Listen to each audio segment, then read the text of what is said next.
Perkenalkan, nama saya Desita Zahara dengan NPM G1A 019-038 dan di sini saya akan membahas perseptron.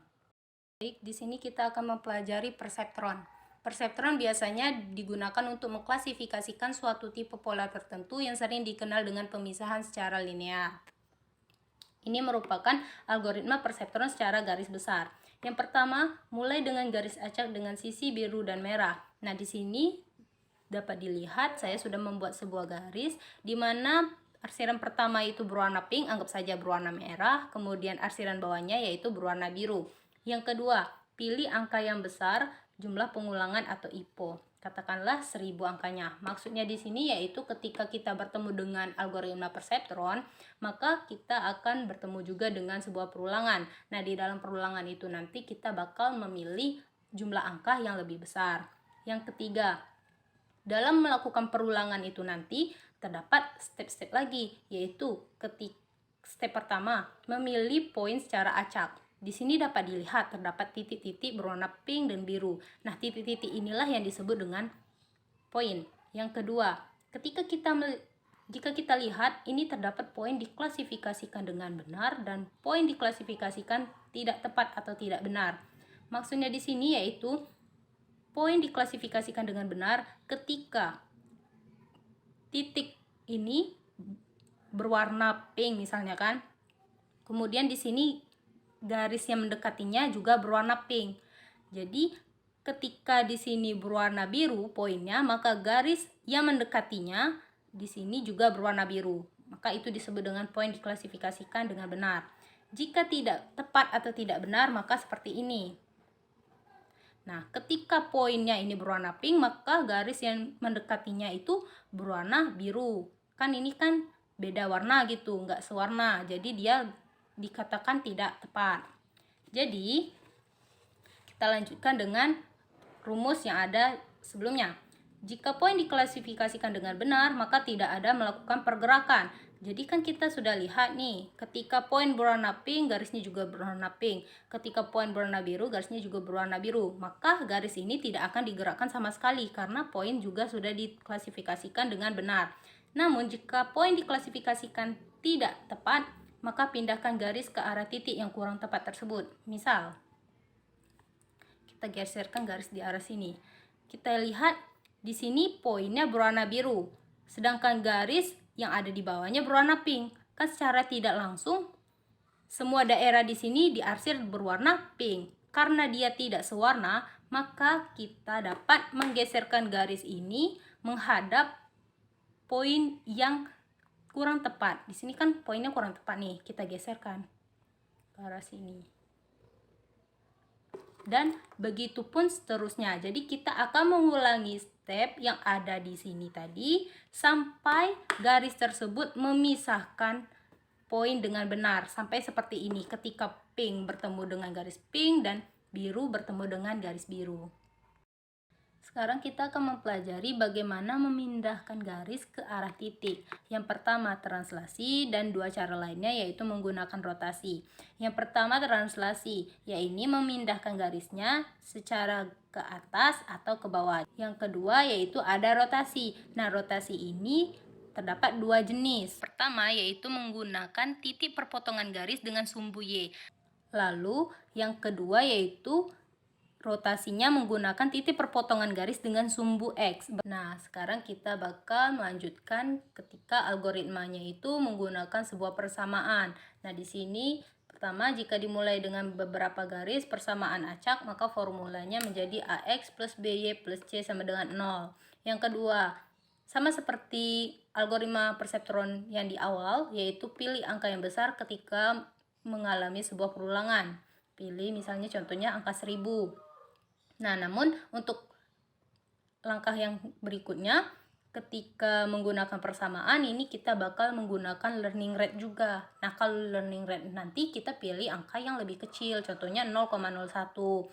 Nah, dalam perulangan ini sama seperti yang di awal, pilih poin secara acak, atau jika menggunakan titik koordinat P, Q, maka pilih random P, Q-nya. Kemudian kalau misalnya poinnya diklasifikasikan dengan benar, maka tidak ada melakukan pergerakan.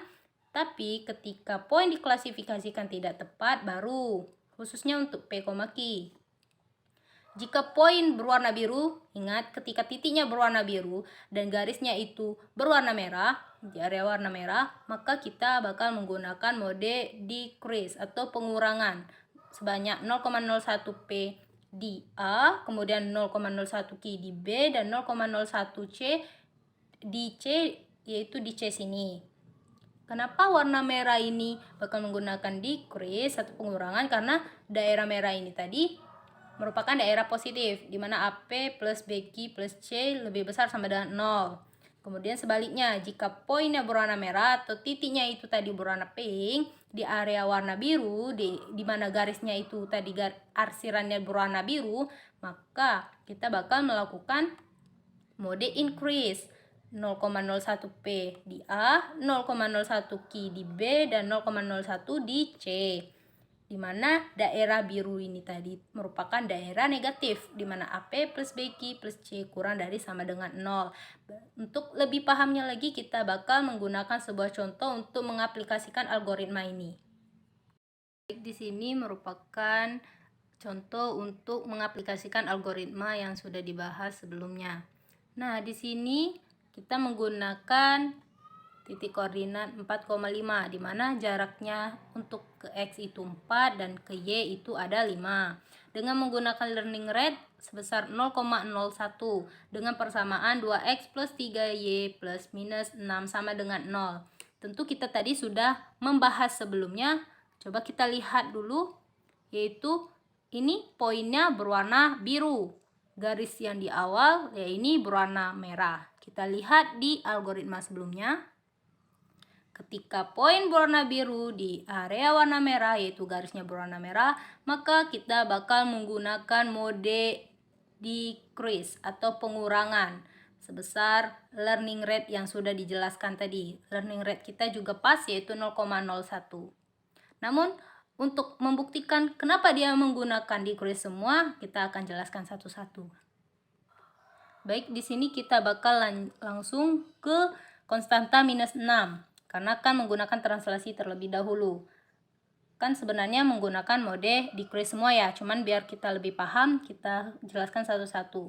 Di sini kita kan mau menuju poin 4,5 ini. Tentu garis itu harus bergerak ke atas, bukan bergerak ke bawah. Jadi kita tidak menggunakan mode increase, tetapi kita menggunakan mode decrease atau pengurangan. Kita kurangkan dengan learning rate ini tadi, yaitu 0,01. Jadi menjadi dikurang 0,01. Karena dia dikurangi, menjadi garisnya itu tadi menjadi naik sedikit ke arah atas. Kan kalau misalnya dia mode increase, garisnya kan bergerak ke bawah. Kita butuh garis ini mendekati poin, jadi kita menggunakan mode decrease atau pengurangan. Selanjutnya kita bergerak ke koefisien 2. Kita menggunakan rotasi jenis A, yaitu rotasinya nanti bakal berpusat di sumbu Y. Jadi nanti ini pusat porosnya. Nah, sebelumnya kita lihat dulu. Kita mau ke arah mana nih? Mau ke arah 4,5, berarti kita harus menggerakkan garis ke arah kanan, bukan seperti ini. Berarti untuk kita menggerakkan garis ini ke kanan, maka kita harus menggunakan mode decrease atau increase. Kalau misalnya kita lupa, kita tadi sudah pernah membahas sebelumnya mengenai pengaplikasian yang ada di perseptron sebelumnya. Lanjut, karena kita ingin menggerakkan garis ini tadi ke arah kanan, maka kita menggunakan mode decrease atau pengurangan. Nah, kita mau menggerakkannya ini seberapa jauh? Tentunya kita melihat dulu learning rate-nya. Learning rate-nya tadi kan 0,01. Bisa kita kurangi dengan 0,01. Namun kan ketika kita menggerakkan dia menjadi 0,01 kan terlalu kecil nilainya. Makanya kita menggunakan juga komponen yang ada di koefisien P ini tadi, di titik koordinat P, yaitu 4. Jadi kita kalikan learning rate itu tadi dikali dengan 4. Jadi kita bisa menguranginya 0,04. Jadi garisnya ini tadi bakal digerak ke arah kanan sejauh 0,04. Nah, kan dikit dia bergerak biar dia ketemu dengan titik poinnya. Kenapa nggak pakai angka 4 langsung? Kalau misalnya kita pakai angka 4 langsung, tentu ketika kita ingin mengurangkannya menjadi kurang 4, kan sangat jauh sekali kita bakal menguranginya menjadi seperti ini, dia 2/4 kan. Sejauh ini kan kita mau dia selurusan dengan garis yang sudah ada dibuat sebelumnya. Di sini ada garis 4, di sini ada garis 5. Jadi kita mau dia itu lurus gitu. Garis maksudnya. Kemudian yang terakhir yaitu kita berpacu pada koefisien 3. Nah, kita juga menggunakan mode apa nih? Mau increase atau decrease? Kalau kita menggunakan increase, maka garisnya ini kan pusatnya di X nih, porosnya, dan bergerak ke arah bawah. Sedangkan kita kan butuh dia bergerak ke atas. Nah, kalau kita ingin garis tersebut bergerak ke atas, maka kita menggunakan mode decrease lagi. Nah, kita kurangi sebanyak learning rate-nya tadi berapa? 0,01. Kita buat sini dikurang 0,01. Kan garisnya tadi kan segini ya. Kalau misalnya dikurangi 0,01 terlalu dikit jaraknya, makanya kita ambil komponen di titik Q-nya ini yaitu 5. Jadi kita kalikan 0,01 dikali 5. Jadi 3 ini tadi bakal kita kurangi sebesar minus 0,05. Jadi garisnya ini tadi bisa digerakkan lumayan banyak jaraknya sampai dia mendekati garis yang sudah ditentukan. Dimana garisnya di titik 4 sampai sini, kemudian garis yang kelima di sini. Jadi garisnya itu bisa sejajar gitu. Nah, dari perhitungan mode ini tadi kita kurangi hasil 2x plus 3y plus minus 6 menjadi, ketika 2x dikurang 0,04 menjadi 1,96x ditambah 3y dikurang 0,05 berarti 2,95y ditambah minus 6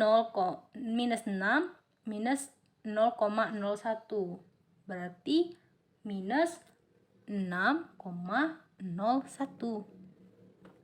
Kita tidak pakai plus tapi minus lagi, sama dengan 0. Jadi hasil akhirnya itu ya ini 1,96x plus 2,9y minus 6,01 sama dengan 0. Sehingga didapatkan persamaan bahwasanya ketika kita menggunakan titik koordinat 4,5, maka ketika sebuah persamaan tersebut AX plus BY plus C sama dengan 0, maka modenya itu ya tergantung. Ini kan kebetulan poinnya berwarna biru, ini garisnya berwarna merah, berarti dia kan berada di daerah merah, maka menggunakan mode decrease semua. Sebanyak learning rate yang dikurangi sebanyak dengan learning rate yang ada di soal. Di sini berarti minus 0,01p, minus 0,01q, dan minus 0,01 sesuai bukan dengan algoritma yang kita bahas sebelumnya. Jadi algoritma yang ini tadi, pengurangan menggunakan decrease ini tadi menyesuaikan dengan apa yang ada di algoritma yang sudah kita bahas sebelumnya. Mungkin sekian dari saya.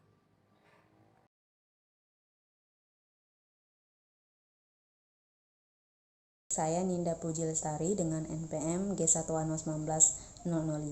Di sini saya akan menjelaskan mengenai regresi logistik dan hubungannya dengan perseptron. Baiklah, di sini saya akan menjelaskan mengenai regresi logistik. Pertama, kita akan membahas masalah analisis regresi. Apa yang dimaksud dengan analisis regresi? Analisis regresi ini digunakan untuk menganalisis hubungan antara satu atau beberapa variabel bebas dengan sebuah variabel terikat. Model regresi itu dibedakan menjadi dua, apa saja? Ada model linear dan non-linear. Contoh model linear ini yaitu dengan menggunakan analisis regresi linear, sedangkan non-linear itu dengan menggunakan regresi logistik. Regresi linear ini digunakan jika variabel terikat Y itu memiliki skala pengukuran kontinu atau dengan skala pengukuran interval maupun rasio.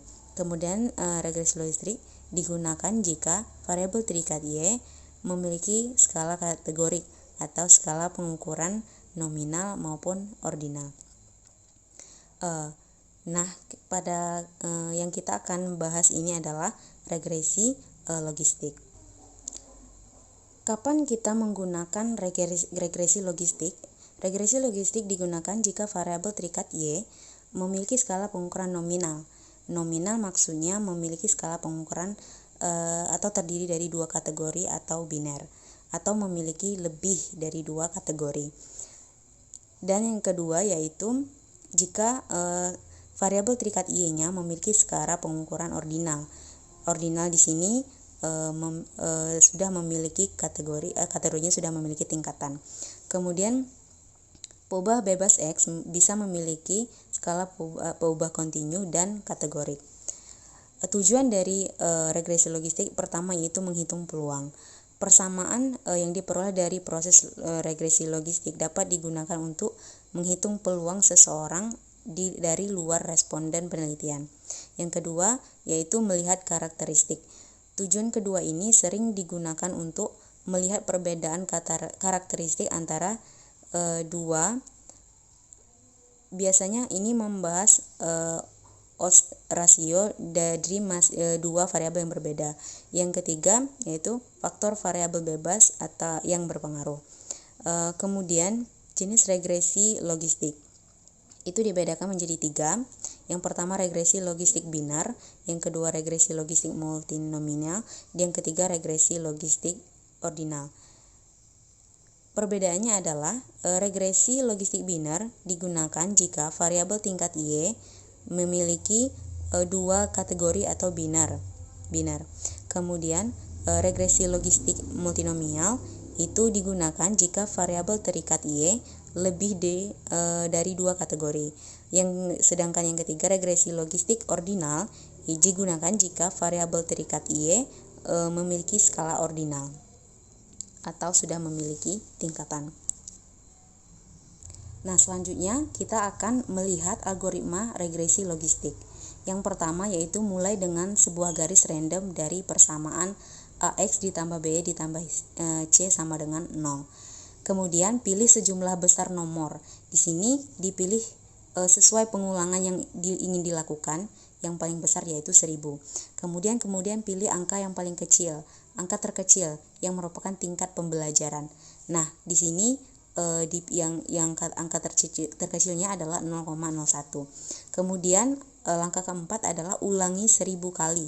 Karena pengulangan yang akan kita lakukan ada 1000 kali, maka hal yang harus diulangi adalah memilih titik acak, yaitu P, Q-nya.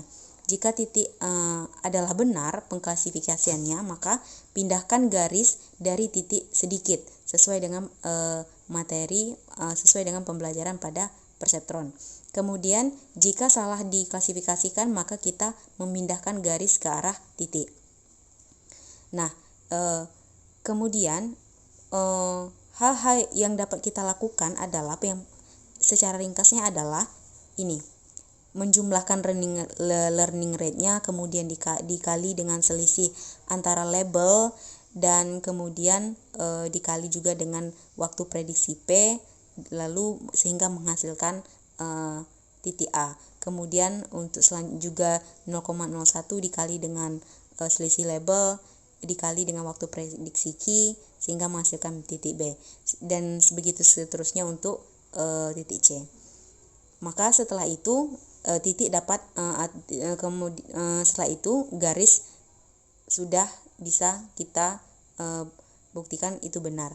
Kemudian kalau kita lihat dari algoritmanya, kita bisa lihat sebenarnya ini merupakan algoritma dari perseptron, karena sebelumnya kita memprediksi prediksi kita adalah 1 dan 0. Jadi di sini kita memiliki perbedaan antara 1 dan 0. Nah, sebenarnya apa hubungan regresi logistik dan perseptron? Maka dapat kita simpulkan bahwa hubungan regresi logistik dan perseptron adalah perseptron adalah algoritma untuk mempelajari pengklasifikasian binar yang dengan adanya regresi logistik, yaitu dapat membantu membuat pendekatan untuk model prediksi pada pengerjaan algoritma pada perseptron. Sekian penjelasan mengenai algoritma regresi logistik dan hubungannya dengan perseptron.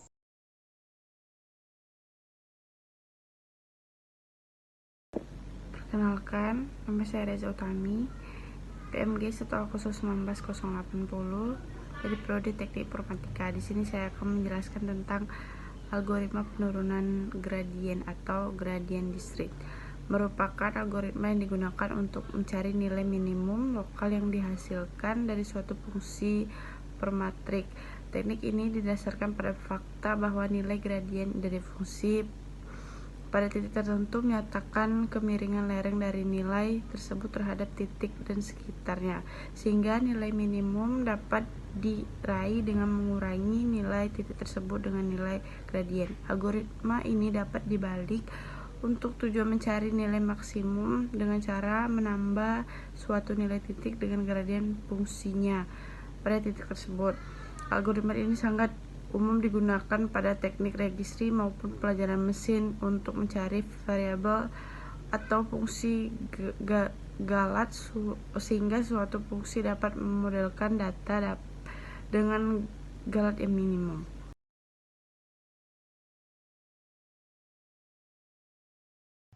Fungsi aktivasi ataupun activation function merupakan suatu fungsi yang mengambil ke semua garis bilangan dan dimasukkan ke dalam interval 0 dan juga 1.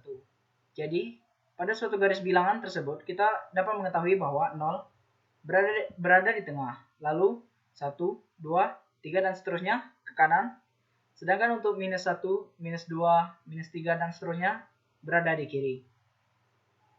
Selanjutnya, barulah tiap-tiap titik tersebut dipetakan ke dalam beberapa titik yang berada dalam interval 0 dan juga 1. Selanjutnya yaitu pemetaan tiap-tiap titik sebelumnya ke dalam beberapa titik yang berada dalam interval 0 dan juga 1. Seperti yang dapat dilihat pada gambar di atas. Jadi, misalnya 0 dipetakan 0,5 dan 5 dipetakan mendekati 1, yaitu 0,99. Serta minus 10 dipetakan mendekati 0, yakni 0,0001. Yang secara umum setiap titik poin positif besar akan dipetakan ke sesuatu yang sangat dekat dengan 1. Dan sedangkan untuk poin negatif besar dipetakan sangat dekat dengan 0. Dan angka mendekati 0 akan dipetakan ke angka sekitar 0,5. Log loss merupakan metrik klasifikasi yang paling penting berdasarkan probabilitas. Dalam interpretasi matematika, log loss itu sendiri adalah rata-rata negatif dari log yang diambil dari prediksi probabilitas yang dikoreksi untuk setiap instansi. Pada contoh di atas, secara default, output dari model regresi logistik adalah kemungkinan sampel menjadi positif ditunjukkan oleh 1, yaitu jika model regresi logistik dilatih untuk mengklasifikasikan pada dataset perusahaan. Maka, kolom probabilitas yang diprediksi mengatakan apa probabilitas bahwa orang tersebut membeli jaket di sini. Di sini dikumpulkan data yang memungkinkan seseorang dengan ID 6 akan membeli jaket adalah 0,94. Dengan cara yang sama, peluang seseorang dengan ID 5 akan membeli jaket, yaitu milik kelas 1, adalah 0,1. Tetapi kelas sebenarnya untuk ID 5 adalah 0. Jadi, peluang untuk kelas tersebut adalah 1 dikurang 0,1 sama dengan 0,9, yang mana 0,9 itu adalah probabilitas yang benar untuk ID 5. Seperti yang kita lihat pada tabel saat ini, nilai log ini negatif. Untuk menangani tanda negatif, maka kita akan mengambil rata-rata negatif dari nilai-nilai tersebut. Untuk mempertahankan konvensi umum bahwa skor kerugian yang lebih rendah lebih baik. Singkatnya, terdapat 3 langkah untuk menentukan log loss. Yang pertama, untuk menemukan probabilitas yang dikoreksi. Selanjutnya, ambil log probabilitas yang dikoreksi. Yang terakhir, ambil rata-rata negatif dari nilai yang kita dapatkan di langkah kedua. Jika kita ingin meringkas semua langkah di atas, maka kita dapat menggunakan rumus seperti pada gambar. Yang mana di sini, YI mewakili kelas yang sebenarnya dari log P YI. Yang mana adalah probabilitas dari kelas tersebut. PYI adalah peluang dari 1, sedangkan 1 min PYI adalah probabilitas 0.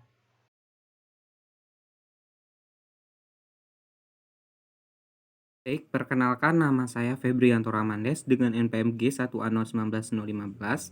Di sini saya akan menjelaskan soal nomor 5 dari tugas jaringan syaraf tier 1. Soalnya adalah bagaimana beberapa perseptron yang bersifat linier digunakan untuk membangun sebuah konsep baru yang dinamakan neural network nonlinear. Nah, dari soal ini saya bisa menyimpulkan ada 3 poin penting yang harus diketahui, yaitu yang pertama perseptron, kemudian yang kedua neural network, dan yang ketiga, bagaimana beberapa perseptron ini dapat membangun sebuah konsep yang dinamakan neural network. Nah, untuk pertama itu adalah perseptron. Nah, perseptron ini adalah model matematika pada neuron biologis. Seperti layaknya neuron, ia menerima input dan menghitung output. Kemudian, setiap input berasosiasi dengan bobot, menjumlahkannya secara bersama-sama, kemudian masuk ke dalam fungsi aktivasi sehingga menghasilkan output. Di sini ada diagram dengan 3 input, yaitu 1, X1, dan X2, di mana satu ini mempunyai bias, kemudian X1 ini mempunyai bobot W1, kemudian X2 ini mempunyai bobot W2. Kemudian dimasukkan ke fungsi aktivasi, yaitu mengalihkan X1 dengan W1, ditambah X2 dengan W2, ditambah bias. Kemudian dari fungsi aktivasi ini akan menghasilkan sebuah output. Nah, di sini terdapat contoh data, yaitu X1 sebesar 0,9, X2 0,7, W1 0,2, dan W2 0,9. Nah, maka pembobotan input menjadi dengan memasukkan ke fungsi aktivasi tadi, yaitu X1 dikali W1 ditambah X2 dikali W2. Di mana di sini didapatkan 0,9 dikali 0,2 ditambah 0,7 dikali 0,9, sehingga menghasilkan 0,81. Kemudian, perseptron ini juga komponen pembangun atau building block dalam neural network. Kemudian juga JST training yang sederhana dipakaikan prosedur algoritma training yang pertama kali terdiri dari neuron tunggal dengan bobot sinaptik yang diatur dan hard limiter. Yang kedua, neural network. Nah, neural network ini merupakan suatu pendekatan model kecerdasan yang diilhami dari struktur otak manusia dan kemudian diimplementasikan menggunakan program komputer yang mampu menyelesaikan sejumlah proses perhitungan selama proses learning berlangsung. Nah, neural network ini juga sistem pemroses data yang mempunyai ciri mirip dengan jaringan syaraf pada makhluk hidup dan berbentuk sesuatu model simpel dari sesuatu syaraf nyata dalam otak manusia, semacam sesuatu unit threshold yang binar. Nah, perseptron itu adalah single layer neural network. Nah, multi-layer perseptron itu disebut neural network. Jadi, antara perseptron dan neural network itu terdapat keterkaitan atau hubungan satu sama lain. Nah, bagaimana cara membangun neural network dengan perseptron? Sebuah perseptron menerima input dan menghasilkan sebuah output. Pada neural network, perseptor-perseptor disusun ke dalam beberapa layer yang saling berkaitan antara layer satu dengan lainnya. Setelah menerima input, perseptor akan menghasilkan sebuah nilai output setelah melewati hasil fungsi aktivasi. Output yang dihasilkan dari masing-masing perseptron selanjutnya akan dijadikan sebagai input oleh perseptron di layer-layer selanjutnya. Nah, itulah cara membangun neural network dengan perseptron. Kesimpulannya adalah perseptron itu adalah single layer neural network, kemudian multi-layer perseptron disebut neural network. Antara perseptron dan neural network itu memiliki keterhubungan satu sama lain. Baik, itu penjelasan mengenai cara membangun neural network dengan perseptron. Terima kasih.